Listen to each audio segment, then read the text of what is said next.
welcome to the Sacred Femme Alchemy podcast, a podcast to help you on your sacred feminine journey towards self-love and healing. I'm your host, Lisa Mae Francisco, a sacred feminine guide and mentor.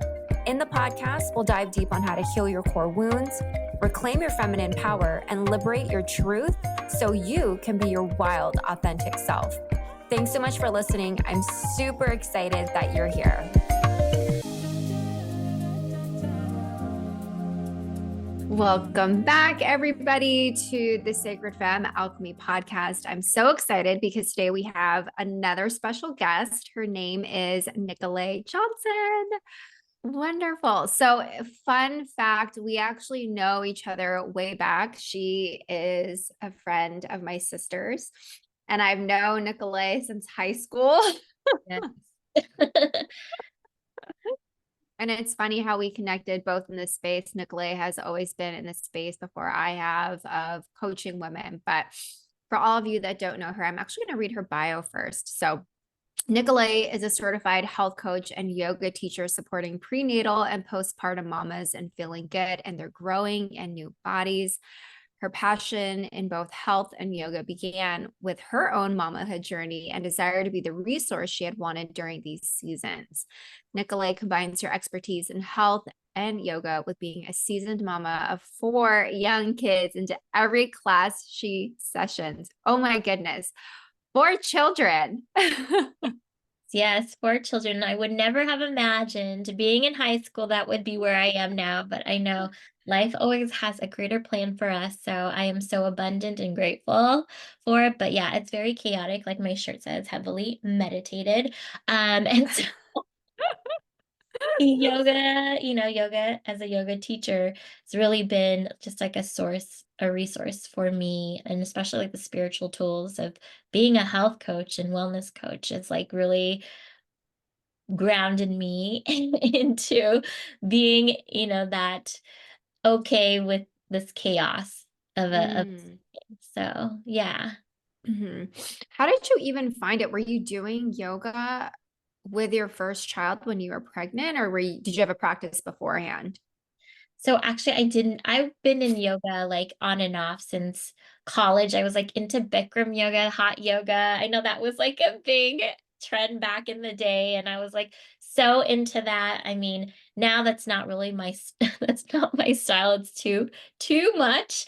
But yeah, I've been in and out of yoga throughout my whole life, and I think I really came back to it with my second, when I was pregnant with my second, not so much with my first. My first, I was very cautious, careful, because I didn't know what to expect. And I just knew about, first trimester is really, you have to be careful, take care of your body. And just, so I was very, very cautious. I didn't do very much movement. I really I like to say, I just really was this careful mama. But so when I was pregnant with my second, I was diagnosed with cancer.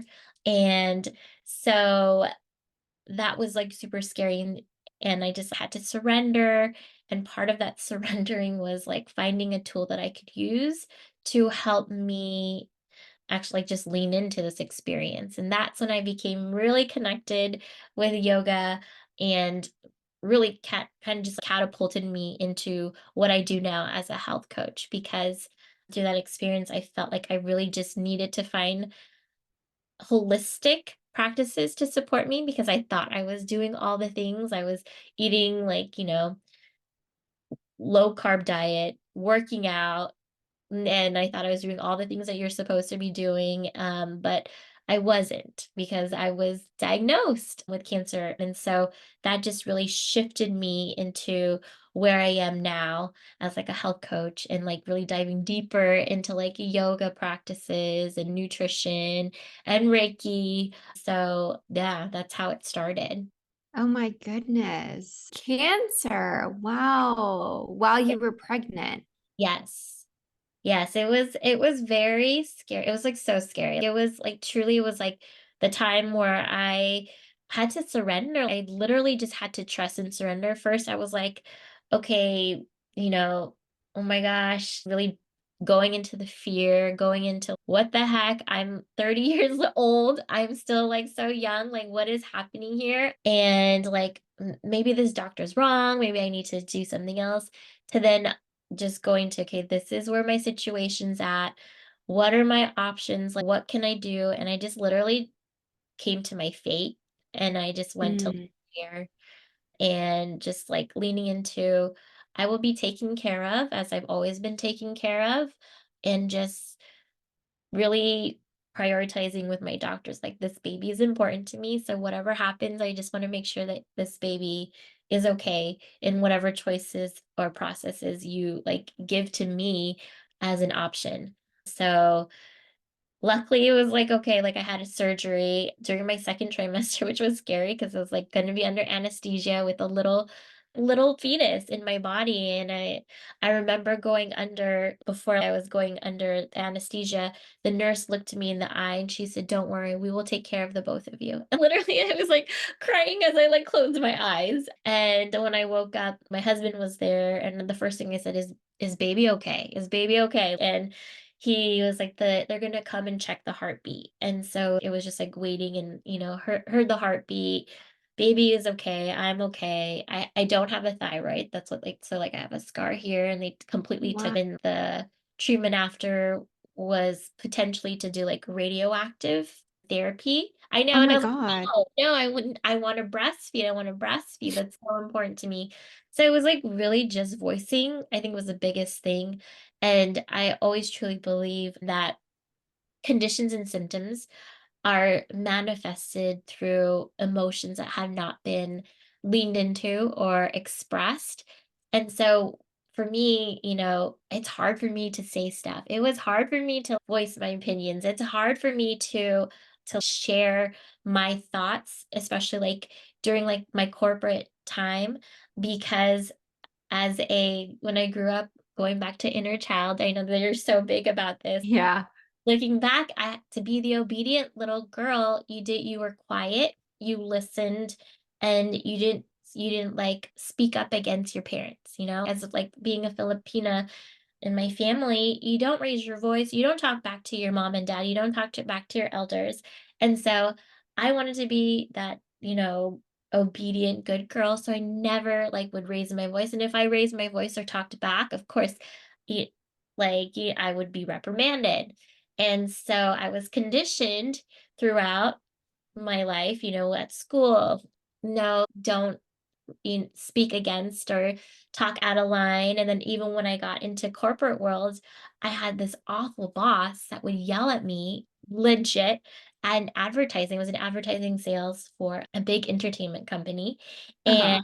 I had a boss that would straight up yell at me and be like, "Are you like stupid? Do you not know?" And like, yeah, it was like legit. It was like, and so Whoa. again, going back to that inner child, I was like, holy shit. I was like, I have no idea what's going on. I'm a grown woman. I thought, why am I getting yelled at? And so again, it was just like these repressed like ways of not being able to express myself. And when I had my first kid, I think that just like kind of exploded and manifested into this thyroid condition. And so when I got pregnant with my second, literally it was like I found out I was pregnant a week later. I found out I was diagnosed with cancer. And so it was just like, okay, Oh my like God. me just saying, girl, you need to start using your voice. You came into this lifetime not to be pushed down. So this I my mom was like, "You want so like to help your scar to like hide it, like to like so you don't see it." I was like, "No, this is my battle scar. This is my wound. I need to remind it's like my reminder. I need to show up and use my voice." So that is I feel like that is the reason why I was, like, diagnosed as, like, I need to start using my voice, and from then on, I've been, like, using my voice, making sure I'm expressing myself, no holds barred, just be my authentic self, and just practicing that through life, and I've learned that through going into that, like, holistic work, for myself, and then so now I share that with mamas and women in general. I mean, isn't there such a big wound with the feminine of holding your voice or not speaking up. So Yeah. so understandable, but there's like such a huge prevalent condition with thyroid in general for like women. Oh my God. There's like a high cases for women in that specific. Wow. Yeah. That's wild. Yeah. That's so wild. When did you start to connect the dots together? I'm sure it was in retrospect. Yeah. For sure, for sure. So it didn't happen until I started, I think when I had my daughter, so she's my third. Mhm. And that was like during COVID.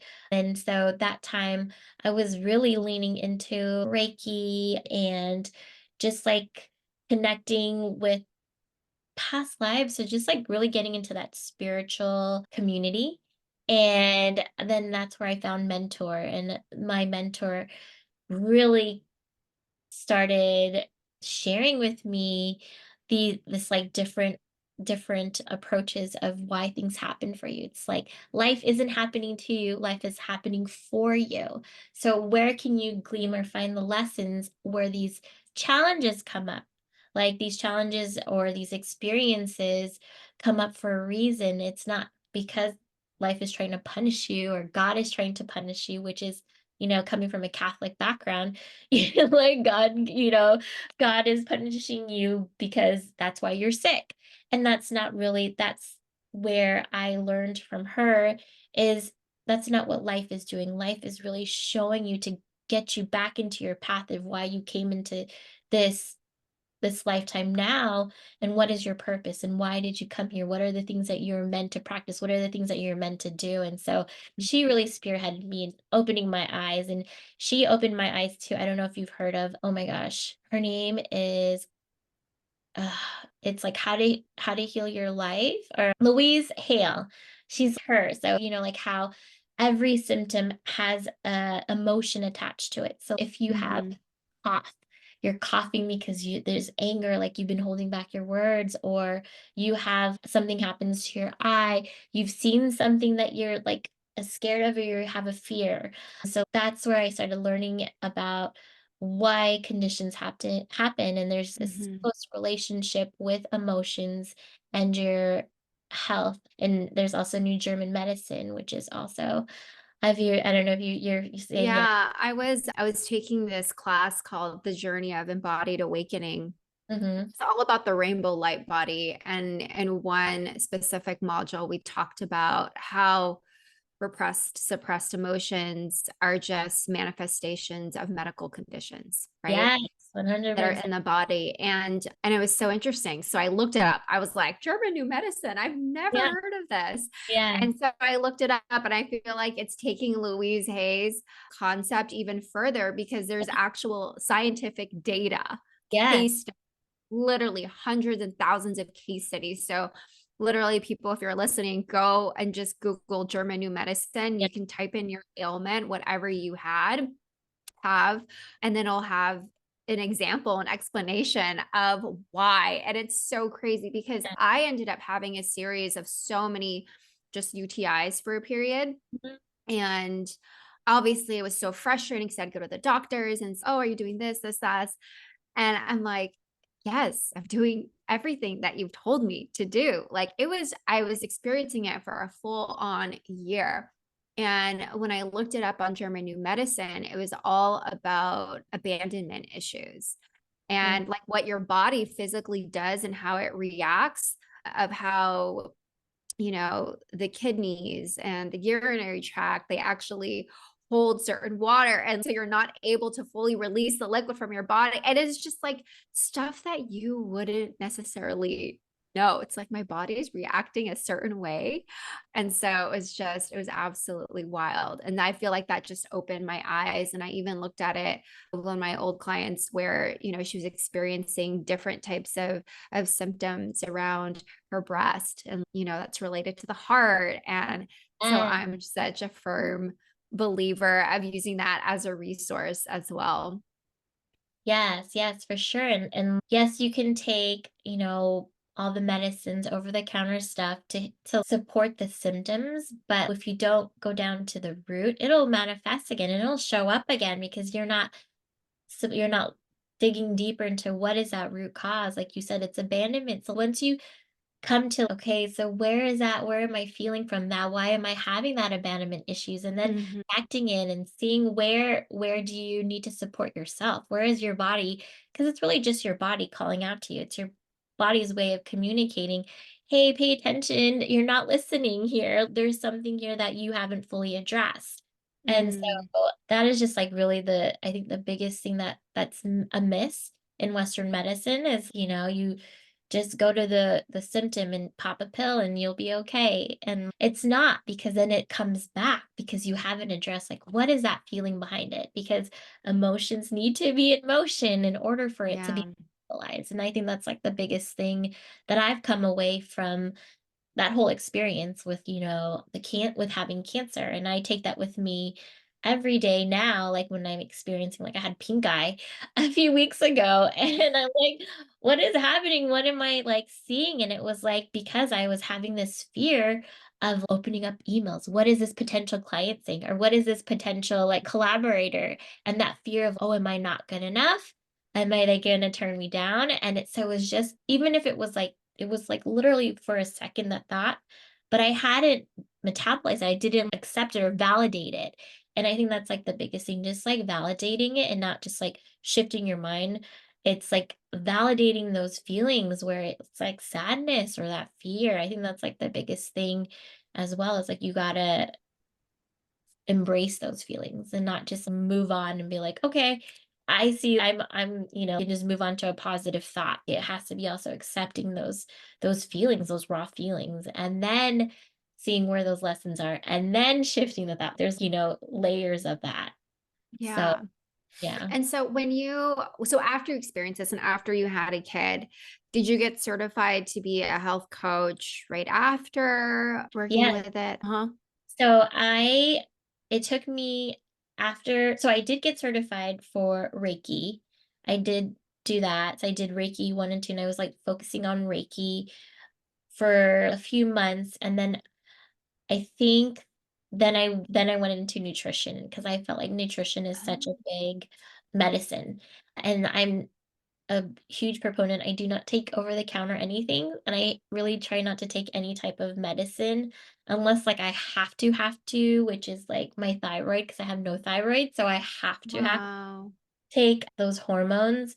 But I've like gotten it down so the dosing is so little because I've been really utilizing all the nutrition and Reiki and just all of that mind shift working, I guess you can say, to get it down. But yeah, it took me a bit. So because it was such a huge experience and just being okay with what happened, like embracing the fact that I have my baby and myself is still here on this planet, it took me, I think, not until my daughter was born where I started really investing in myself to become certified in like nutrition and, become certified in Reiki and herbalism and all those things. So it wasn't until my daughter was Oh, born. wow. She's the little boon that kind of helped you walk down this path even deeper then. Yeah.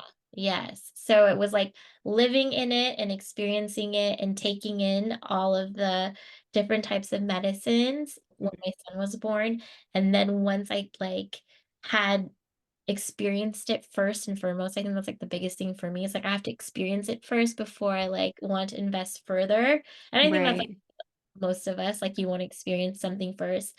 And then after experiencing it for like about a year, then I started investing further and really becoming an expert in those fields so that I could help others, women, mamas in general, so that they don't Hmm. have to experience or like they can know the knowledge because it's not, there's not a lot of information out there. Well, now there is, but back then it wasn't as much as it is now. So really being that resource was important to me.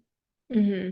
And that's what I love just about how there are so much resources now, whereas before there wasn't. And it's so interesting because I often see this path of people who it's like first with health, right? Like Yeah.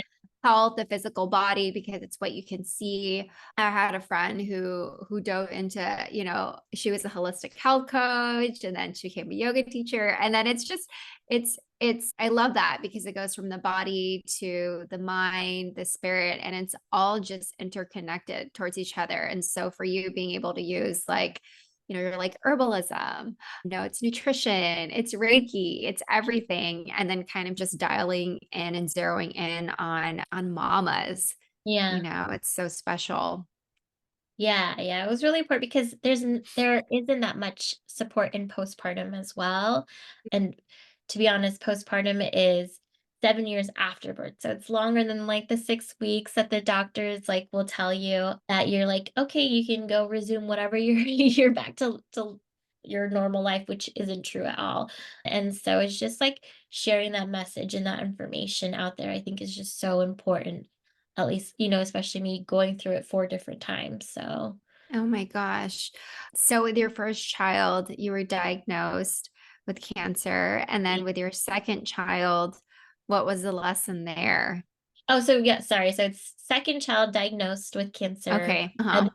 and then and experiencing that surrendering and trust, and then when my 3rd was born, it was, like, investing in myself and really just, like, nourishing myself overall, and knowing like it's beyond the self-care of getting a manicure, pedicure, but it's like really making Hmm. sure that I have a purpose, making sure that I am doing things for me specifically that I enjoy.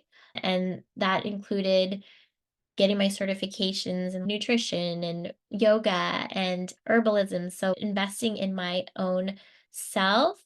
So that was like the biggest lesson as well. I think for my third baby, and I think my fourth now is really just sharing it out there and building that community and just showing that it is possible to be this resource, to be this vibrant, and to be this energized naturally without all the stimulants of like coffee and whatnot and sugar, and still feel good. And there's just like this huge connotation.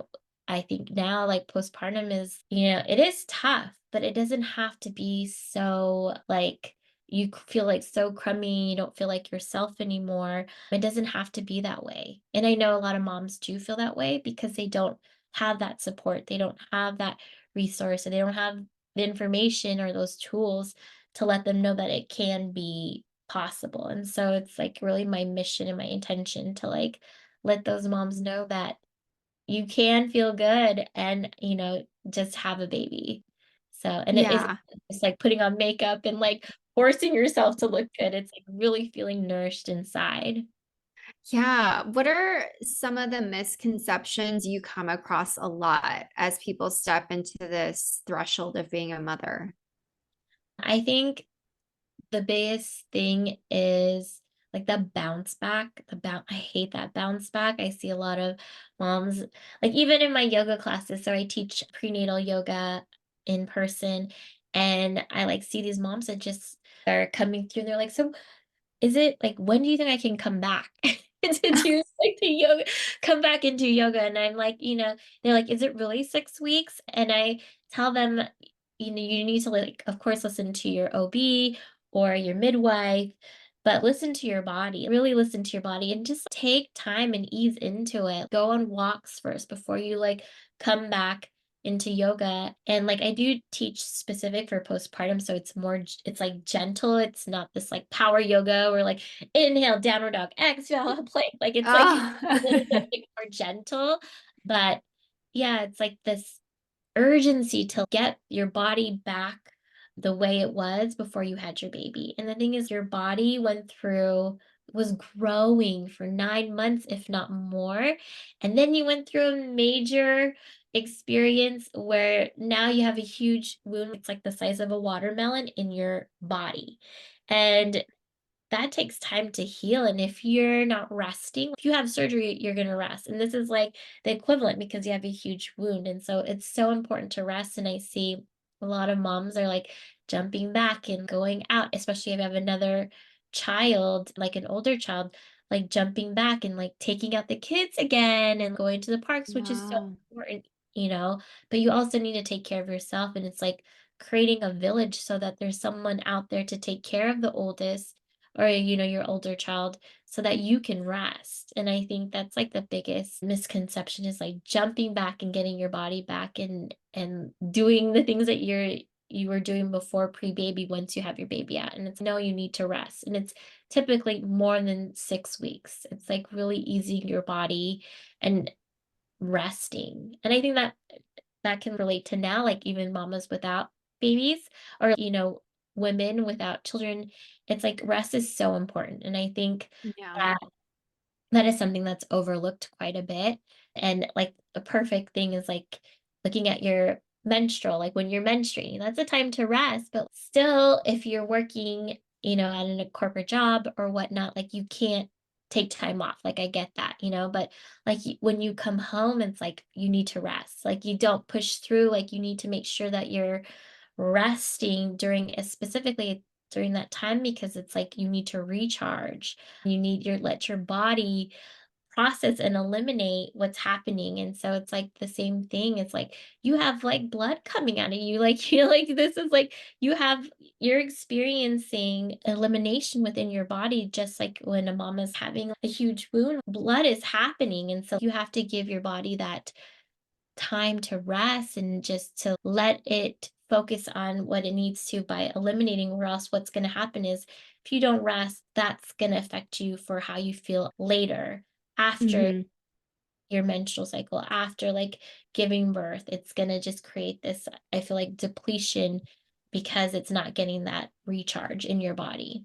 And it's so interesting because I remember I used to always see this on People magazine of celebrities who would have babies and they would show how they look afterwards after X amount of weeks. And it's so interesting. I see a lot of fitness instructors too of how women are bouncing back.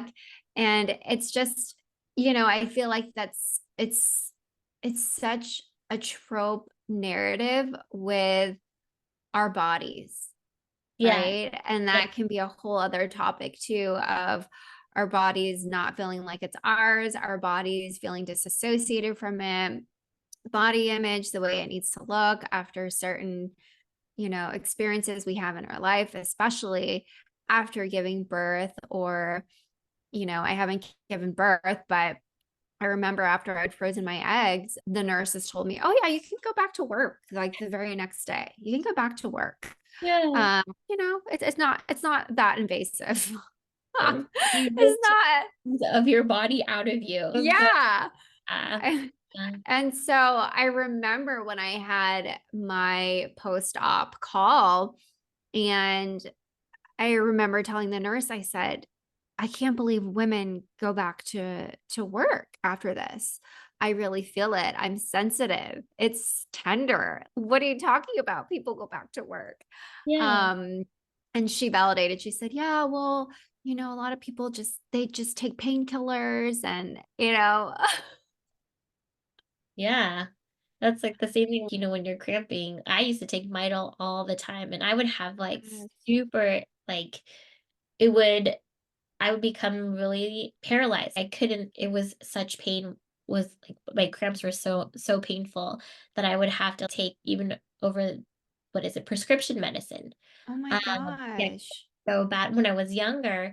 And it's just if I had just rested or if I had known, Mm, then what I know now, like just rest. And I know some states are now creating laws where you can like they're letting you letting I hate that word, but they're now opening up so that it allows you to take a sick day when you're on your period, so yeah, which um is amazing. It should be that way. yeah, Um, Yeah, and speaking of laws, yeah, like the recent Alabama ruling of embryos being considered children, yeah, I felt like that was just so heartbreaking. yeah. I mean, it's just a government creating laws that governs our body. I don't think is, you know, Hmm. it's a woman's body. It's her choice. I mean, I feel like that is then you're then you're I feel I don't want to say, but it's just now I feel like it's putting laws on women, like what are Yeah. where are we where are we going? Yeah. Like Yeah. going backwards and which we probably are at some states. So Hmm.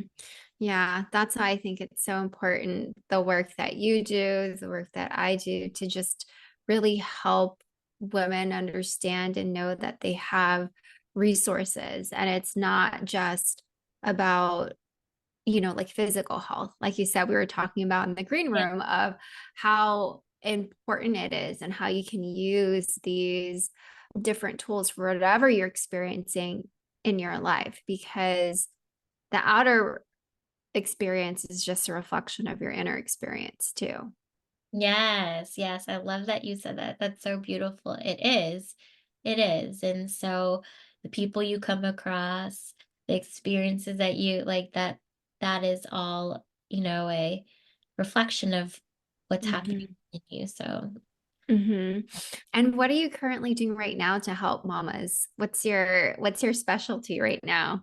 oh my gosh. So I do my specialty is really nourishing. I like to say nourish like the body, mind, and spirit. Because to really Mm, transform, it's so important to, like we talked about, it's more than just the body, it's also the mind. As we go deeper, we're such complex humans.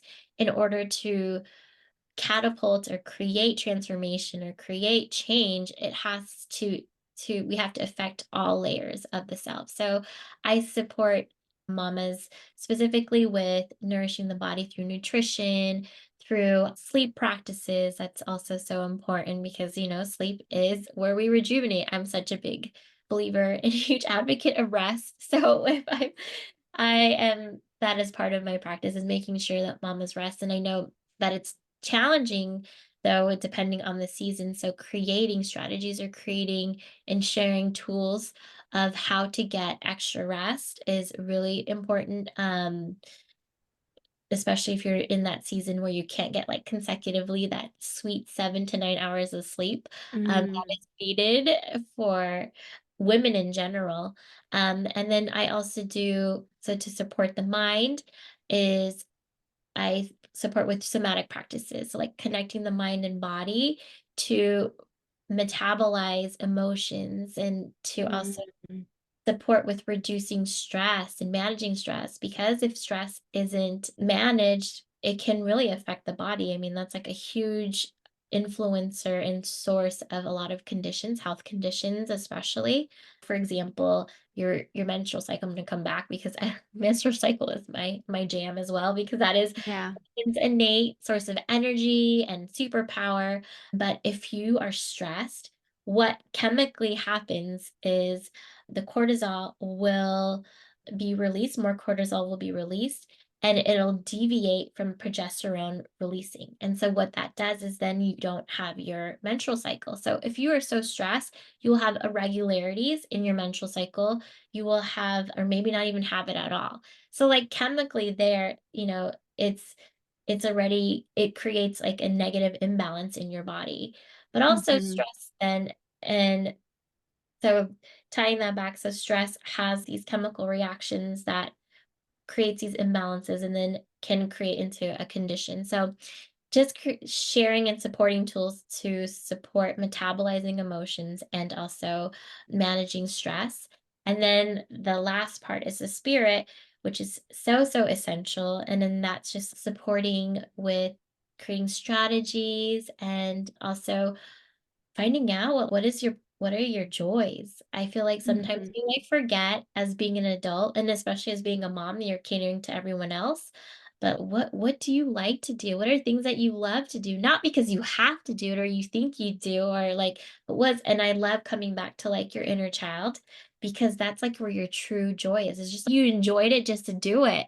And not because of anything, but you just had that fun. And it's like really coming back to that because that is like your intrinsic fuel. That's where you're gonna feel so energized because you get to do or you're doing something you love. And so really connecting back to that, I think is just so important because you have to have daily joys. Why are you in this lifetime if you're not gonna do something, and Yeah. have something that you enjoy? that you're doing daily. So it's just really encompassing all those tools and all that support to really feel resourced and to overcome that feeling of overwhelm and depletion Mhm. that mamas experience of juggling all the plates. And so just sharing those tools from the outside, the temple of the body to like the mind to the spirit to really Mhm. that nourished self for not only for themselves but also for their families, because if mama feels good then everyone feels good, right? Yeah, no, and I see that happen a lot where it's you step into this role of mother and the scale just starts to tip over to giving, Yeah, right? Giving yeah, from not even your overflow because other people need to be taken care of before you, yeah, especially your children. And so it's hard to find and carve out that time for yourself and to show up in a way where you, like you said, you do feel resourced and supported. And so I can imagine just the transition of how do you still make yourself an important piece in your life when you have this new being that you're taking care of that sort of becomes this sun that you revolve your life around. yeah, yeah. And it's like really just seeing what helped me was like really seeing that if I'm taken care of, then Mm-hmm. my baby's taken care of or my family's taken care of. Like, so it's like really sh- kind of like really shifting and seeing that prioritizing myself is actually supporting my family in a good way. So, Mm-hmm. and I know it's hard to see it at first because you're like, but the baby, but I gotta take care of, but it's like Yeah. there is a way so that you can, it's so essential that you have to take care of yourself because yeah, you're gonna pour out from half a cup or even less than Yeah. a cup. And then what does that look like? Then you're overwhelmed and your body doesn't feel safe because you haven't taken care of yourself. And so Mm-hmm. you're not in your safety. What does that look like with your when you're with your kids or your kid? And so Mm-hmm. it's just like really seeing that if you're filled up, then that time spent or just being safe in your body happens versus just feeling Mm-hmm. that overwhelm and depletion. Yeah. So where do you go when you feel like you are feeling overwhelmed, or what does your own personal practice look like? Yeah, that's a great question because that happens quite a bit with the chaos, but I've like it's really become it takes practice. I'm not gonna lie. I think when I had my three, I was in such a state of overwhelmed. When I had Mm. my third because it was off balance. Now there was like three of them versus two. I had a hand in a hand, and now it's three. Where does the other one go? And so, and my second and third, they're literally not when I found out I was pregnant with my third, my second was only like 7 months old. So he's straight up baby, and I was like already pregnant. So they are so close in age. So it was a lot because I had two tiny babies and a toddler. And I'm not gonna lie, it was tough. I was yelling, I was overwhelmed, I did not feel Mm. supported, and I wasn't in a space of resource. But when I started to do my yoga practice, do my Reiki, and really make sure I was feeding myself, to be honest, because sometimes I would forget to eat because there was so much going on. Yeah, of course. And I see that a lot too, where Yeah, people I forget would to forget to eat. eat. Hmm. And I see that with with a lot of moms and they're making lunches for their kids and I'm like, "Well, why didn't you take an extra piece of bread for yourself?" And then Mm. I didn't even think about that because it's just like these blinders because you're so involved with making sure that the kid's okay that you become last. And then that becomes like the framework for everything that you do. So it's like you don't think about yourself when you're making food already, preparing meals for your kids, like, like then just pull out a piece of something else for you to eat too. Um, Hmm. so, being in that state of overwhelm, I do understand. And so now that I've shifted over and like in this resource self, I find the best way that I help when everyone is asking for something and then there's a screaming and fighting is I don't react. I don't say anything. They're safe. They're fine. I mean, yeah, maybe they're getting hurt, like it's like happening, but like for a moment, I just breathe. I like literally that's like my way to just separate myself from what's happening. And it's just literally I just take a really long in deep breath and then just to give myself some space.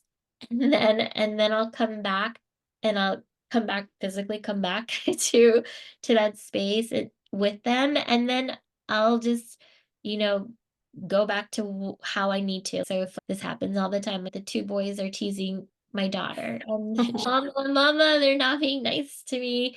So I'll just take a moment and take a breath, and then I will just have her come, over to me, and then I'll tell the boys, "You need to just leave her alone and walk away from her for a minute." And they're like, and so it's just like I just become more level-headed and I'm not screaming, "Leave her alone," it's just like, "Why do I have to tell you again over and over again?" There are times like when I do that, and that is a sign to me I haven't filled my cup, so I know I Mm, to make sure I spend some extra time later that evening or the next morning to fill my cup. But when I know, so that's like a telltale sign, but when I take that space and I'm able to come back, then I'm like more like in that calm tone and kids can feel they can feel your energy. So if you are in a more regulated state, they're easier to come down energetically mm, as well because also your children up to I think 5 to 7, they share your aura. So they can feel your energy like right from when you come into the room, whether or not you know it and you're in that bad space, they can feel you right away. So you help regulate them as well. So when you for me, it's like just taking that breath and then giving that space for myself to just breathe and then come in and just talk in a calm voice. That's like mhm. how I regulate is really a breath, and breath is life. So it's just so simple. And that's like an easy tool for me that I share also with my clients to help them just to regulate. That's so beautiful. I know that idea of co-regulation too, because a lot of children, they haven't developed their full language yet. And so a lot of it's pre-verbal. They Yeah. sense your energy so much. They're so aware, these little spiritual beings.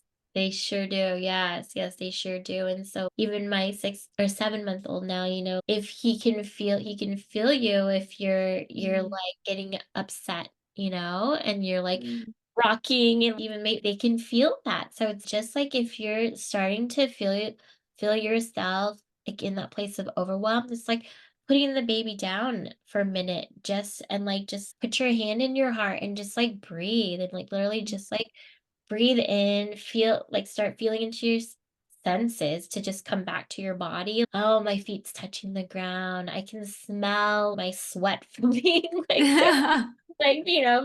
pissed or whatever. I can taste the water that I just sipped. Just coming back to your senses to just mhm, for even a minute to come back to your body, to regulate yourself to feel safe again, and then pick up baby. Like baby's gonna be okay, or your kids are gonna be okay if you just need like a minute or two. They're gonna be okay. What's more important is for you to become regulated and be safe in mhm. your body again. And so yeah, that's another tool. It's like coming to your senses and Yeah. feeling all your senses to come back to your body.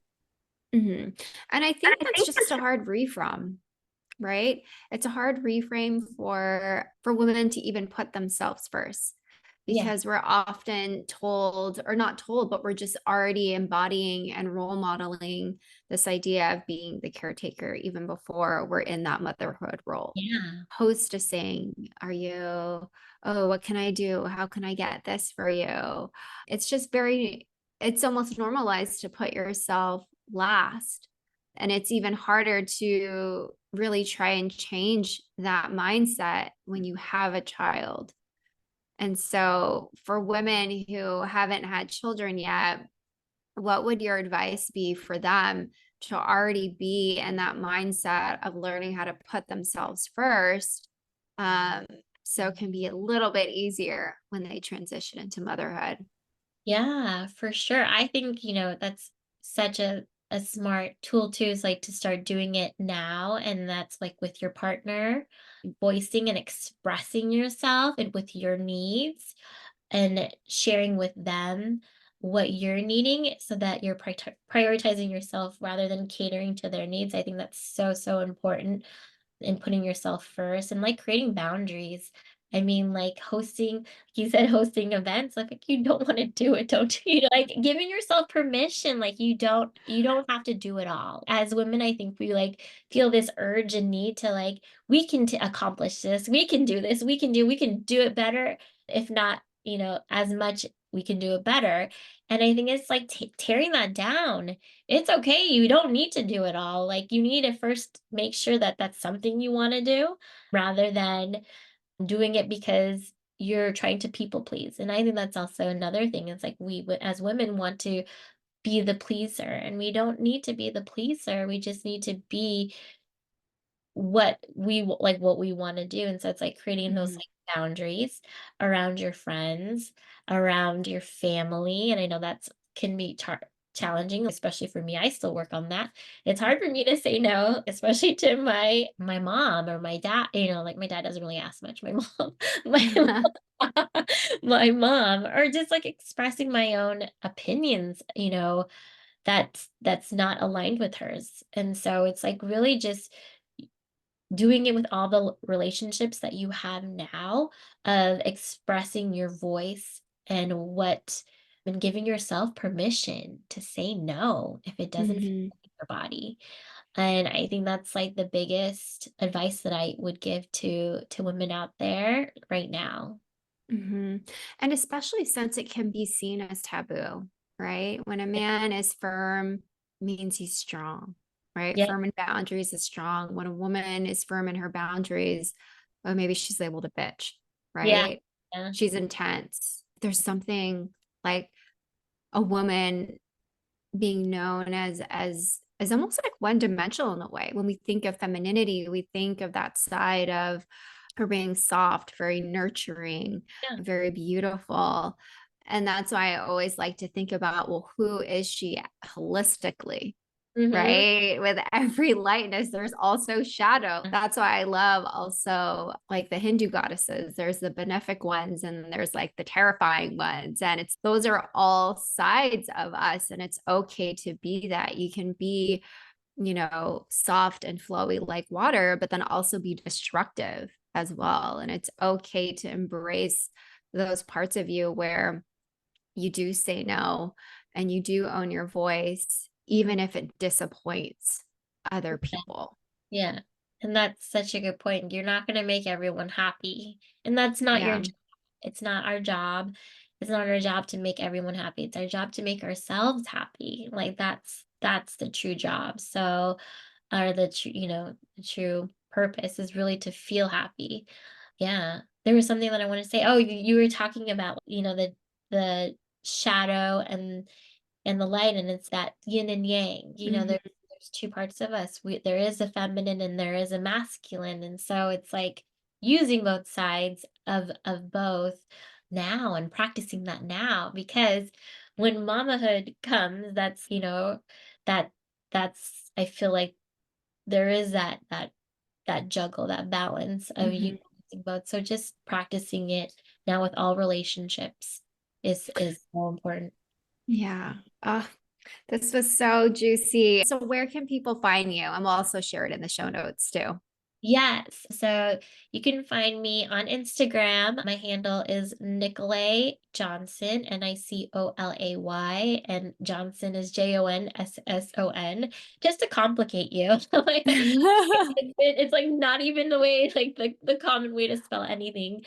And then my website is nicolayjohnson.com. So yeah, that is where you can find me. I do like yoga sessions and I do one-on-one work as well. So if you're looking for support and feeling resourced, nourished, I'd be so honored to work with you.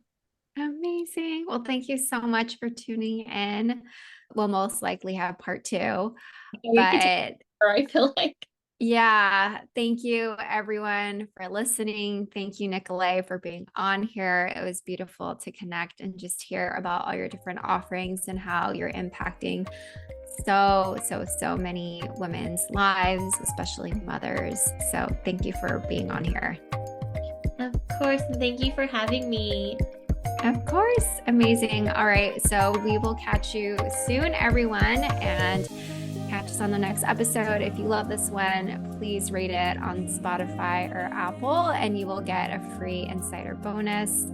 And I will catch you on the next episode. Bye. Bye.